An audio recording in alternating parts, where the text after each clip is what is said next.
Welcome to Kenton's videos. Enjoy the video. You start now by powering and connecting the hardware. Don't delay. Plug the Mercusys into power, then link the modem to the WAN port with the Ethernet cable so it can get an IP address. Use a laptop or a phone connected by Ethernet or the default Wi-Fi SSID printed on the label. This avoids captive portal issues. Once the LEDs stabilize, open a browser. You're ready to access the router's local setup page and begin configuration. Now access the router's web UI at 192, 168, 0, 1 or Mercusys.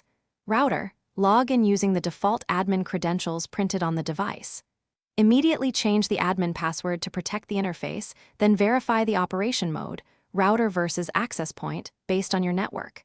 Configure ISP settings if your connection uses static IP or PPPoE, otherwise keep DHCP. Next, name each Wi-Fi band and set a strong WPA2 or WPA3 password, and enable both too. 4 GHz and 5 GHz for device compatibility. Finish by applying settings and rebooting the router so changes take full effect. Then confirm the Internet LED is active and that clients can browse. Update the firmware to patch vulnerabilities, enable a guest network if needed, and configure basic parental controls or CoS for critical devices. If you see no internet, power cycle modem and router, verify the WAN IP and your ISP credentials, and try a direct modem to computer test. This single troubleshooting step resolves most link or authentication issues.